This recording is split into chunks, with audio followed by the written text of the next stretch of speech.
सत्य वचन, अमर वचन, जीवित वचन, दिव्य वचन, सत्य वचन, अमर वचन, जीवित वचन।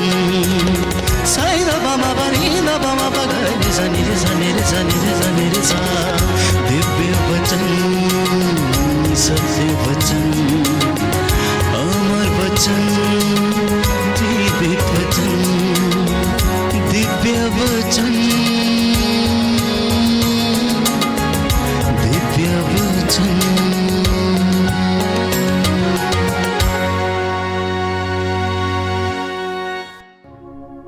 प्रियजनों, बाइबल हमें बताती है कि ईश्वर की दया हमें प्रायश्चित की ओर लेकर जाना चाहती है। इंसान की मुक्ति के लिए प्रायश्चित और स्वीकृति, ये दो बातें अनिवार्य हैं। जब हम प्रायश्चित करते हैं और स्वीकृति देते हैं कि मैं कमजोर हूं, मुझसे ये गलती हो गई है, तो हम विनम्रता को अपने जीवन में धारण करते हैं। और स्वर्ग राज्य में प्रवेश पाने के लिए विनम्रता के अलावा दूसरा कोई उपाय नहीं है। मत्ती के सुसमाचार में हम पढ़ते हैं, धन्य है वे लोग जो विनम्र हैं, वो प्रतिज्ञात देश प्राप्त करेंगे, वो ईश्वर के दर्शन करेंगे। धन्य है वे लोग जो मन के निर्मल हैं, हृदय के निर्मल हैं, वे लोग ईश्वर को देखेंगे। धन्य है वे लोग जो मेल मिलाप कराते हैं। प्यारे भाइयों और बहनों, वो लोग परमेश्वर की हजूरी में रहेंगे। एक और विशेष बात जिसके विषय में बाइबल हमसे बार बार कहती है कि पवित्रता के अभाव में कोई ईश्वर के दर्शन नहीं कर सकता। शरीर को आप और मैं शुद्ध कर सकते हैं थोड़ा साबुन लगाकर, या फिर थोड़ा रगड़कर, या फिर जो कुछ भी आप मटेरियल चीजें इस्तेमाल करके उसको साफ कर सकते हैं। लेकिन मन को शुद्ध करने के लिए, आत्मा को शुद्ध करने के लिए, अपने मन के विकारों को और हृदय को शुद्ध करने के लिए एक ही बात अनिवार्य है, और वो है स्वीकृति, विनम्रता, पवित्रता, प्रायश्चित और प्रभु की हजूरी में बैठकर उसका मनन करना, ध्यान करना। क्योंकि बाइबल प्रकाशना ग्रंथ में हमें याद दिलाती है कि कोई भी अपवित्र वस्तु स्वर्ग राज्य में प्रवेश नहीं कर पाएगी। Hallelujah, hallelujah, hallelujah, hallelujah. हे प्रभु यीशु, हे प्रभु यीशु, आज मुझे सच्चे हृदय से प्रायश्चित करने का वरदान दीजिए। Hallelujah, hallelujah, hallelujah, hallelujah. तो क्यों कलीसिया बार बार आप लोगों को प्रायश्चित करने के लिए आमंत्रित करती है? इसके विषय में एक वचन पढ़ेंगे। लूकस का सुसमाचार अध्याय 24 पद संख्या 45। लूकस का सुसमाचार अध्याय 24 पद संख्या 45 और उससे आगे। कई लोग सोचते हैं कि क्यों कलीसिया बार बार ये कहती है प्रायश्चित करो, प्रायश्चित करो। प्यारे भाइयों और बहनों, सुसमाचार इसके विषय में बताता है, लिखा है, तब उन्होंने उनके मन का अंधकार दूर करते हुए उन्हें धर्म ग्रंथ का मर्म समझाया और उनसे कहा, ऐसा ही लिखा है कि मसीह दुख भोगेंगे, तीसरे दिन मृतकों में से जी उठेंगे और उनके नाम पर यरूशलेम से लेकर सभी राष्ट्रों को पाप क्षमा के लिए पश्चाताप का उपदेश दिया जाएगा। इसलिए कलीसिया बार बार विश्वासियों को प्रायश्चित का उपदेश सुनाती है, क्योंकि यीशु मसीह ने अपने चेलों के मन का अंधकार दूर किया। वो लोग शंका में थे, वो लोग डाउटफुल परिस्थिति में थे कि यीशु को अभी क्या होने वाला है। यीशु अपने विषय में ये कैसी बातें करते हैं कि मैं जा रहा हूं, थोड़े दिन के बाद तुम मुझे देखोगे, थोड़े दिन के बाद नहीं देखोगे। इस तरीके की बातें उनके मन में थीं और बहुत सारा अविश्वास उनके जीवन में प्यारे भाइयों और बहनों था, इसलिए बाइबल हमें बताती है कि यीशु ने अपने चेलों के मन का जो अंधकार था, जो डाउट था, उसको दूर किया और उनसे कहा कि ईसा मसीह दुख भोगेंगे, तीसरे दिन जी उठेंगे और उनके नाम पर यरूशलेम से लेकर सभी राष्ट्रों को पाप क्षमा के लिए पश्चाताप का संदेश और उपदेश दिया जाएगा। इसलिए आज आप लोगों को यही संदेश सुनाया जा रहा है। यशायाह नबी का ग्रंथ अध्याय 30 पद संख्या 15 की प्रायश्चित और स्वीकृति में तेरा कल्याण है। मैंने आपसे कहा कि हम अपने शरीर को साफ कर सकते हैं अनेक भौतिक चीजों को इस्तेमाल करके, पानी का इस्तेमाल करके, साबुन का इस्तेमाल करके, लेकिन आत्मा को यदि शुद्ध करना है, हृदय को यदि शुद्ध करना है, विचारों को यदि शुद्ध करना है, तो प्यारे भाइयों और बहनों, हमें इन वचनों को सुनना होगा, प्रभु की हुजूरी में बैठना होगा, प्रभु की हुजूरी में आकर प्रायश्चित करना होगा। क्या कभी हमने सोचा है कि हम मन का, हमारे जो अंधकार है उसे कैसे दूर करें? हम अपने मन के अंधकार को कैसे दूर करें? हम अपने मन को कैसे तैयार करें? बहुत सारे लोग इस वक्त सोच रहे होंगे कि मुझे घर में बहुत सारे काम हैं, मेरा पश्चाताप हो गया, चलो उठ के चलता हूं, मैंने तो कर लिया पाप स्वीकार। प्यारे भाइयों और बहनों, मैं आपको बता देना चाहता हूं कि जब आप वचन सुनते हैं तो ठीक आग में तपाए गए सोने के समान आप सिर्फ गर्म होते हैं, सिर्फ गर्म होते हैं। लेकिन जब तक उस गर्म लोहे के ऊपर ठोकर ना पड़े, वो नुकीला नहीं होता है, वो नुकीला नहीं होता है। अगर आप थोड़े समय के लिए वचन सुनने के लिए, आराधना करने के लिए आ गए और आपने अपने आप पर ईश्वर को अधिकार नहीं दिया, तो आपको नुकीला नहीं बनाया जा सकता।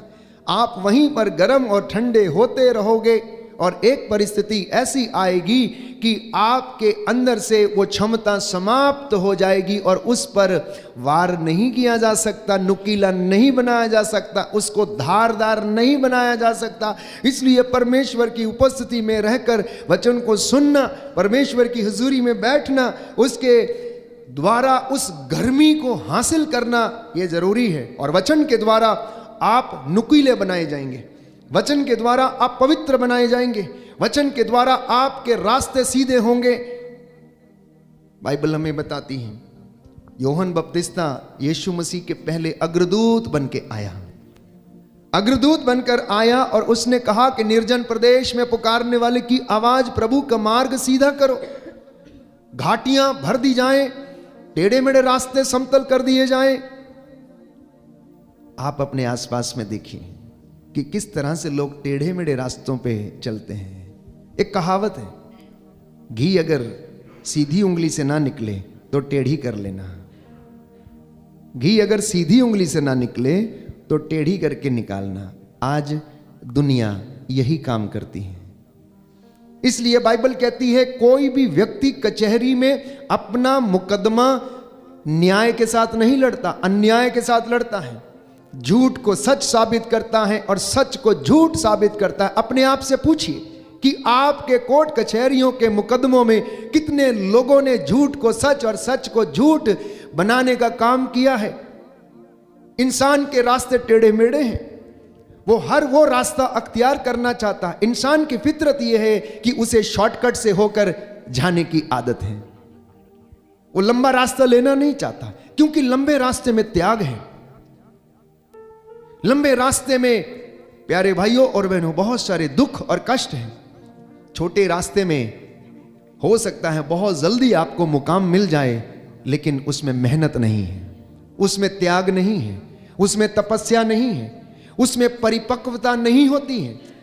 एक व्यक्ति जो मैदान में दौड़ता है मैराथन के लिए, वो अपने आप को लगभग 1 साल तैयार करता है, वो लगभग अपने आप को 1 साल तक तैयार करता और उसके बाद प्रतिस्पर्धा में उतरता है। एक विश्वासी को, एक आध्यात्मिक व्यक्ति को भी इसी प्रकार से अपने आप को तैयार करके अंतिम दिन प्रभु के सामने खड़े होने के लिए तैयार करने की आवश्यकता है। इसलिए आज का यह दिन प्रभु ने हमें दिया है कि हम अपने गुनाहों के लिए तौबा करें और माफी मांगे। मैं आपको याद दिला देना चाहता हूं कि बाइबल हमें बताती है मनुष्य के पाप का असर मनुष्य पर पड़ता है। मनुष्य के पाप का असर मनुष्य पर पड़ता है और विपत्ति पीछा करती है और कृपा को छीन लेती है। जब इंसान टेढ़े मेढ़े रास्ते अपनाता है तो वो कृपा से वंचित हो जाता है।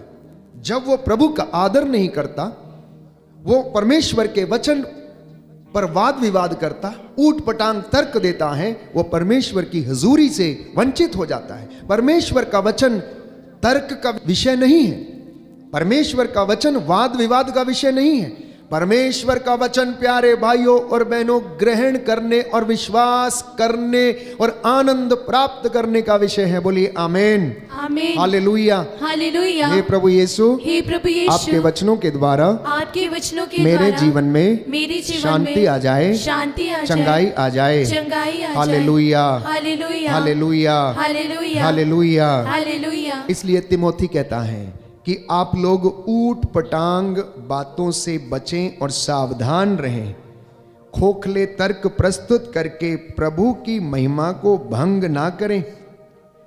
क्योंकि बाइबल हमें बताती है, यशायाह नबी का ग्रंथ प्रभु का वचन ये कहता है कि मेरी वाणी आग है, आग भस्म कर देने वाली आग है।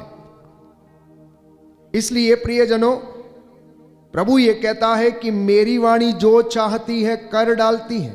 तो जब वचन आपको सुनाया जाता है तो उसको स्वीकार करना, अंगीकार करना और उस पर चलने की कोशिश करना, और प्रभु आपको आशीष प्रदान करता है। बोलिए amen, amen, hallelujah, hallelujah, hallelujah, hallelujah, hallelujah. Hallelujah. Yeshu की स्तुति हो, यीशु की स्तुति हो, यीशु को धन्यवाद, यीशु को धन्यवाद, यीशु की आराधना हो, यीशु की आराधना यीशु हो, की महिमा हो, यीशु की महिमा हो, यीशु को धन्यवाद। यीशु को धन्यवाद। सुनिए ध्यान से बाइबल क्या कहती है।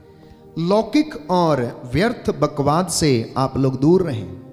तिमोथी का दूसरा पत्र अध्याय 2 पद संख्या 14 और उससे आगे। लोगों को इन बातों का स्मरण दिलाते रहो, लोगों को इन बातों का स्मरण दिलाते रहो और ईश्वर को साक्षी बनाकर उनसे अनुरोध करो कि निरे शब्दों के विषय में वाद विवाद ना करें। इससे कोई लाभ नहीं होता, बल्कि यह सुनने वालों के विनाश का कारण हो सकता है। अपने को ईश्वर के सामने सुग्राह्य और एक ऐसे कार्यकर्ता के रूप में प्रस्तुत करने का प्रयत्न करते रहो जिसे लज्जित होने का कोई कारण ना हो और जो निष्कपट रूप से सत्य का प्रचार करे। लौकिक और व्यर्थ बकवाद से दूर रहो। जो लोग उनमें लगे रहते हैं वे धर्म के मार्ग से और दूर भटकेंगे और उनकी बातों का प्रभाव नासूर की तरह फैल जाएगा।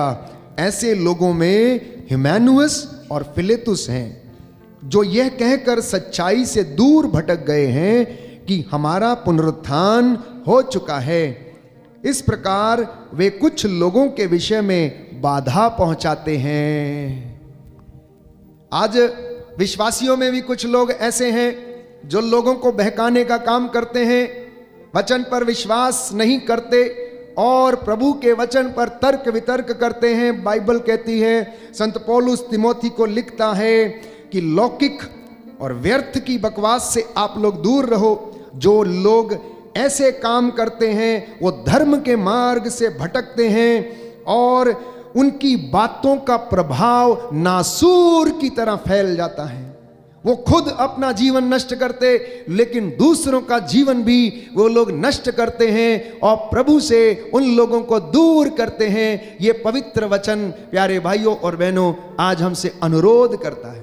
तो मैंने कहा ईश्वर चर्चा का विषय नहीं है, ईश्वर की बातें वाद विवाद का विषय नहीं है।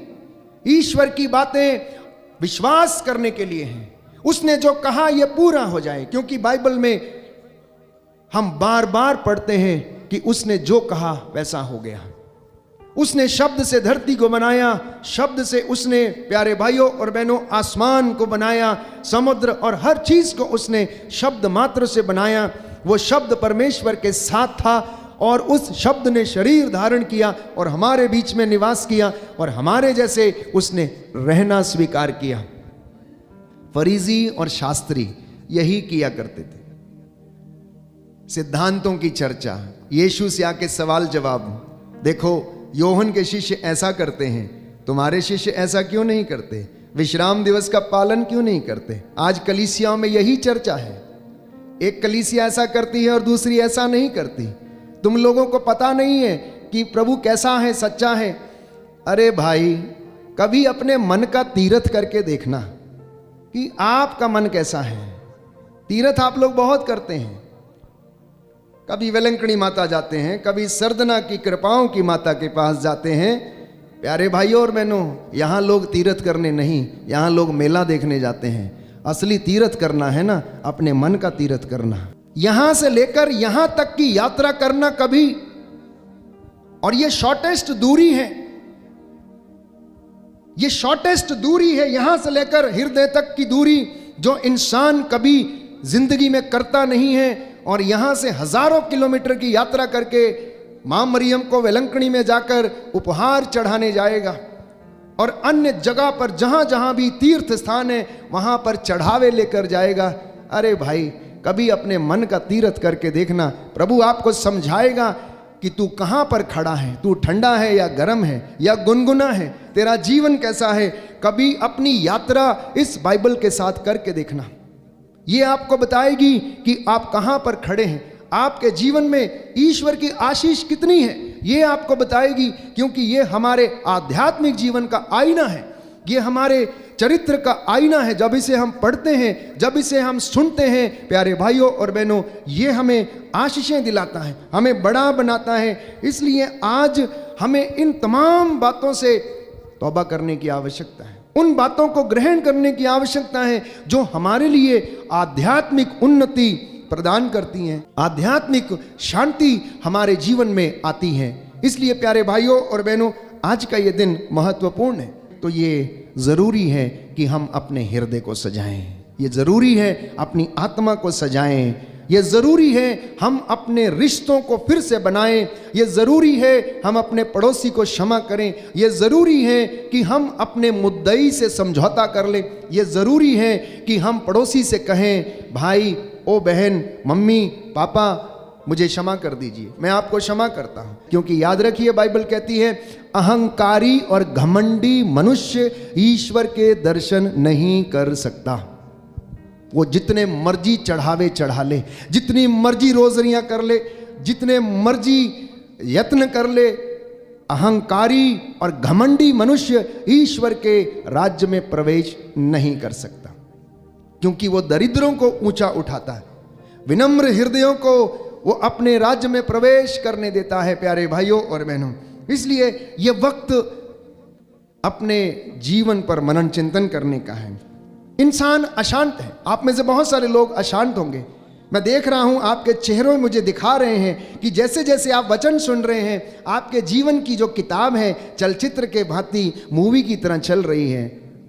आप में से बहुत सारे लोग सोच रहे हैं, अब तो 60 बरस बीत चुके हैं, काश मैंने ये पाप स्वीकार पहले कर लिया होता तो मेरा जीवन बदल गया होता। मैंने बहुत कुछ खो दिया है, मैंने अपनी पत्नी खो दी, पति खो दिया, मैं उसको रास्ते पर नहीं ले पाई, मैं अपने बच्चे खो दिए, उनसे दूर हो गई।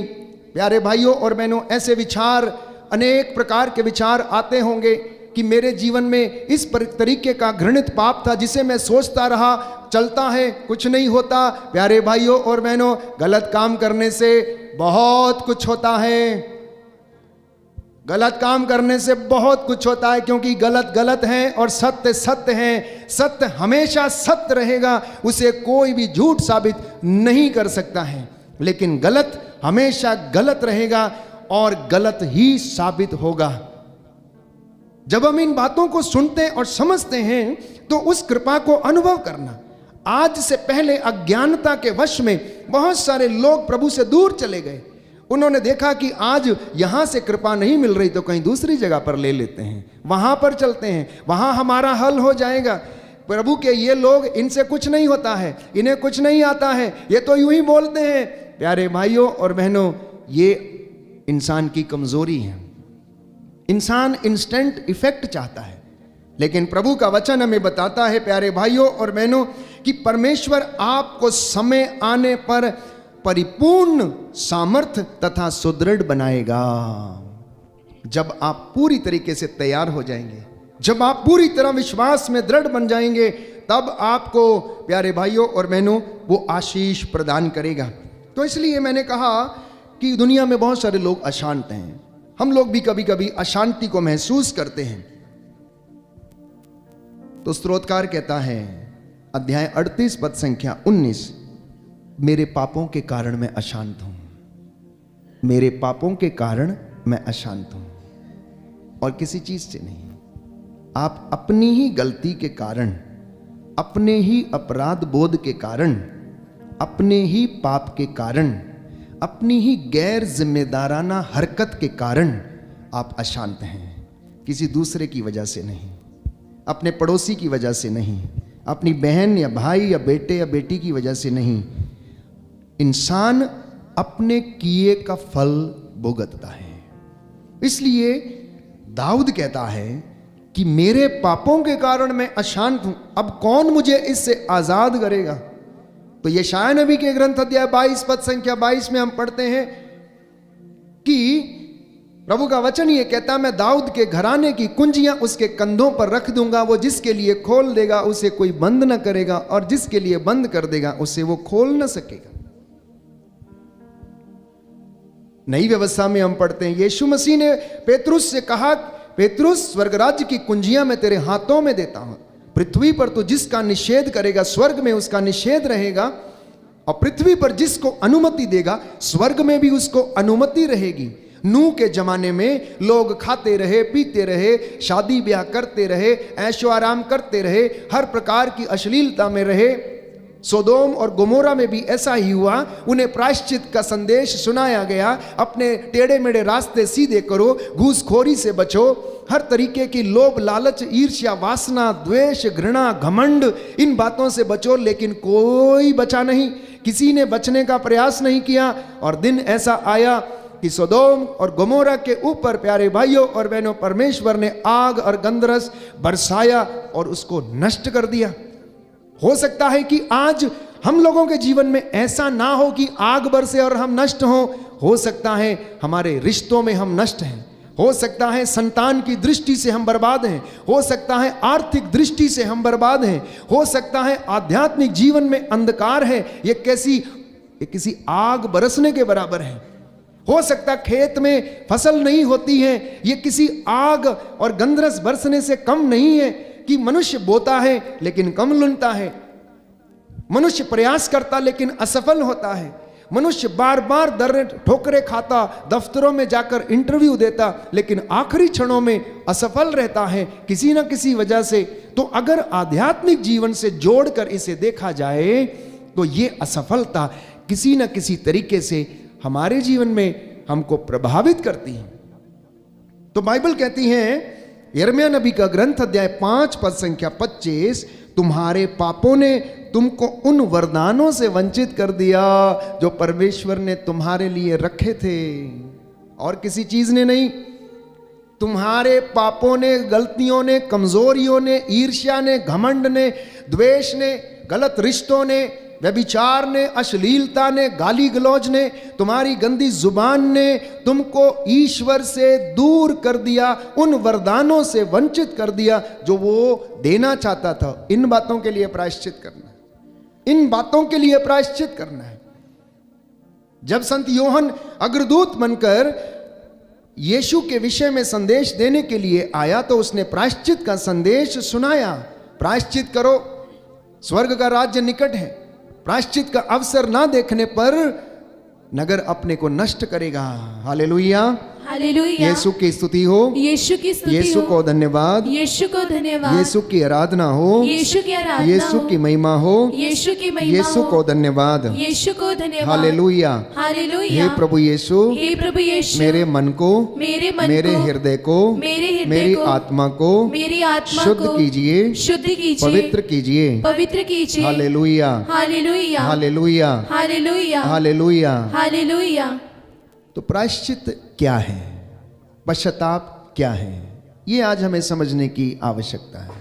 मैंने कई मर्तबा आपको समझाने का प्रयास किया कि प्रायश्चित एक निर्णय है। क्या है?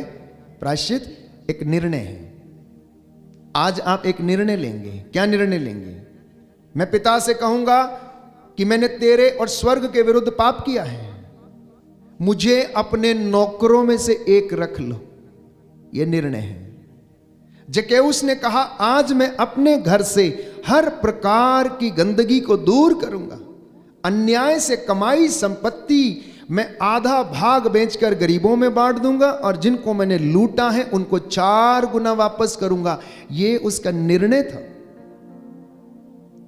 हम लोग पाप स्वीकार संस्कार को ग्रहण करते हैं, हम लोग वहां पर जाते हैं और कुछ बोल के हम चले आते हैं और पुरोहित एब्सोल्यूशन देता है, और उसके बाद क्या होता है? वहां से निकलते ही वो निर्णय जो लिया था वो फिर से टूट जाता है। परमेश्वर जानता है कि हम कमजोर हैं, परमेश्वर जानता है कि हम मिट्टी के बने हुए हैं, परमेश्वर जानता है प्यारे भाइयों और बहनों कि हमारे जीवन में कमजोरियां हैं। वो निरंतर तैयार रहता है हमें अच्छा करने के लिए, हमें पवित्र करने के लिए, हमें शुद्ध करने के लिए, लेकिन हमें अपने निर्णय में दृढ़ बने रहना है। जक्कैउस के विषय में पढ़ते हैं, सुंदर निर्णय लिया उसने, लेकिन निर्णय कब लिया जानते हैं? जब होश में आया। बहुत सारे लोग बेहोशी की हालत में निर्णय लेते हैं, इसलिए वो निर्णय टूट जाते हैं।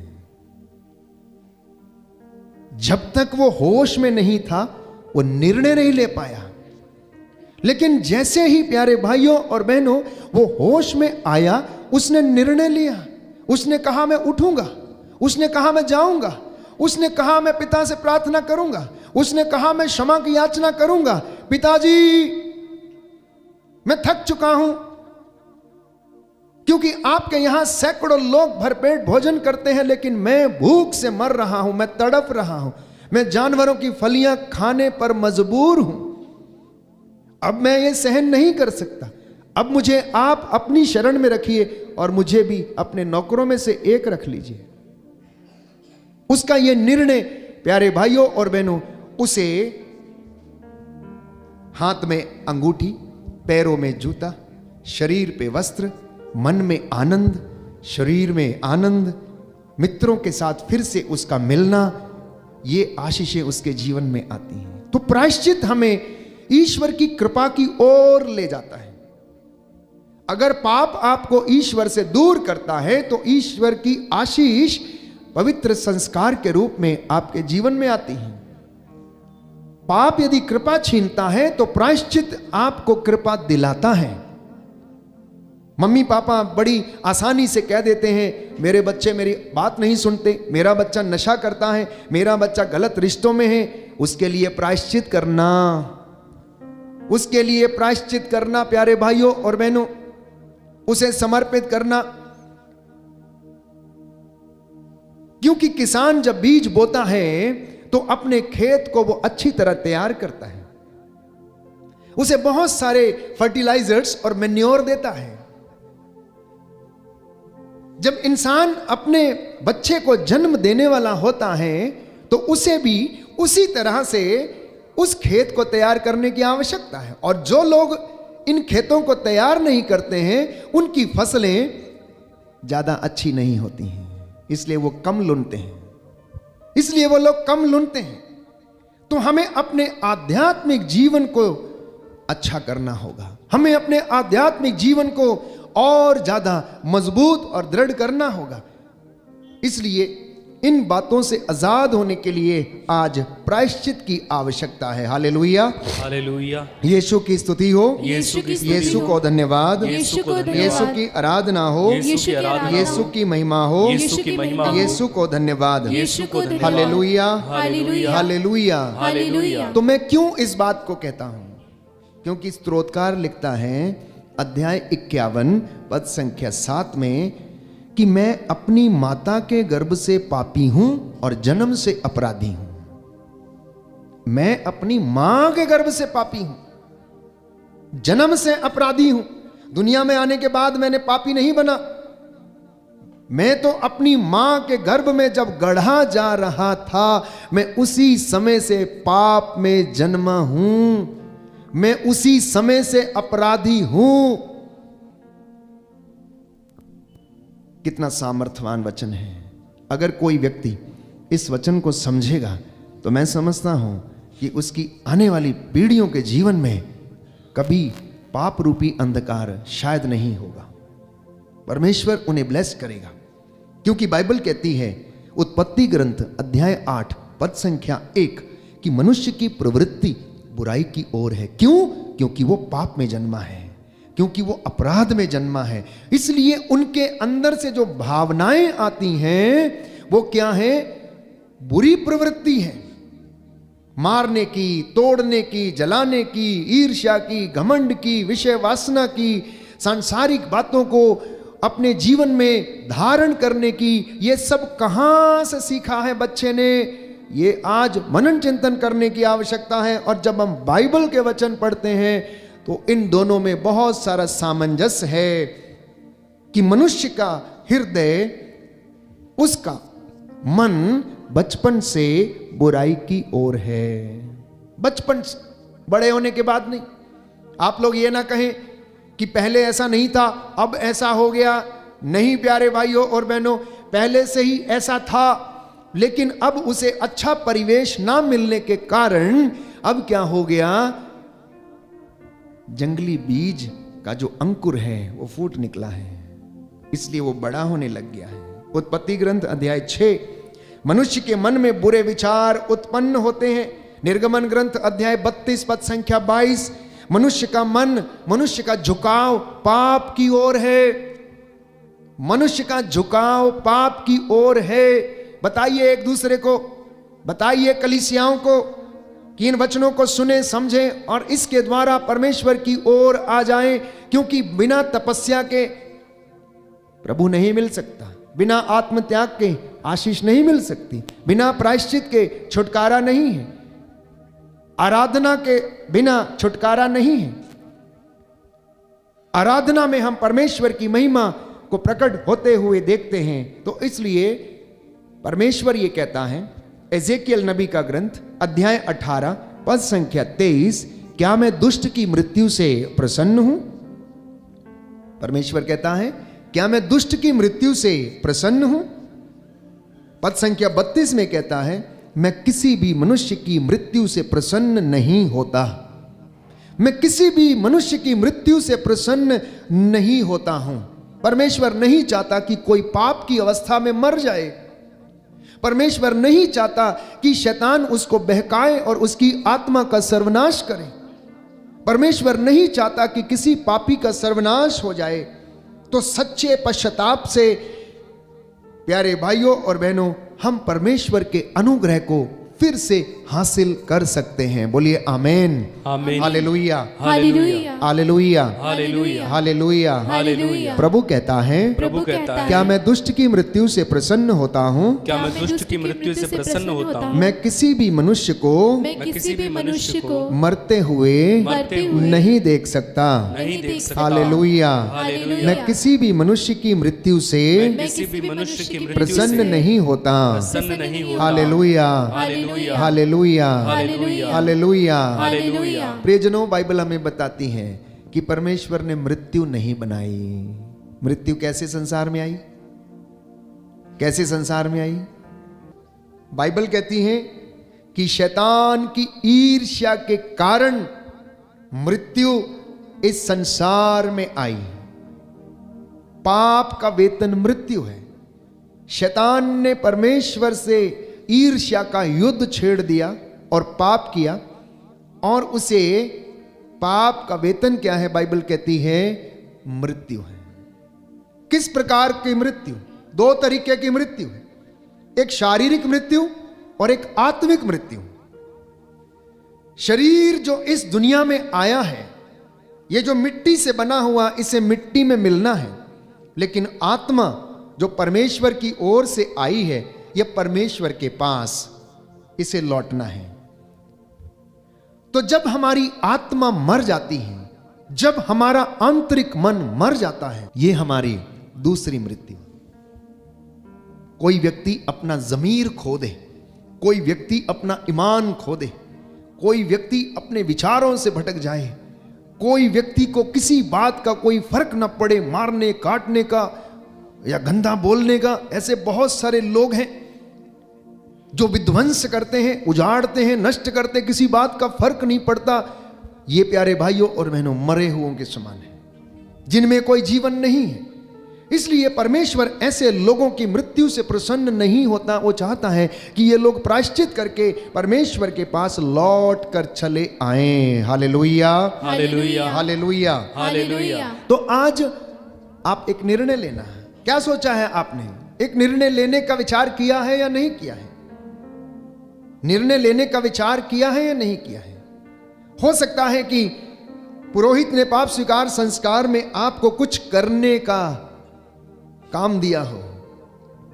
3 बार हे पिता हमारे, 3 बार प्रणाम मरिया, 1 बार प्रायश्चित की विनती, 1 बार यादगार विनती, घुटना टेक कर बोलो और प्रभु को धन्यवाद दो।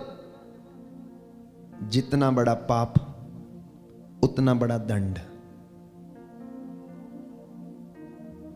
जितना बड़ा पाप वास्तव में उतना बड़ा दंड इंसान को भुगतने की आवश्यकता है। इसलिए कभी कभी इंसान आत्मा मारू पापों में, मॉर्टल सिंस में घिर जाते हैं, तो उसका प्रायश्चित जो है उतना ही ज्यादा होना चाहिए।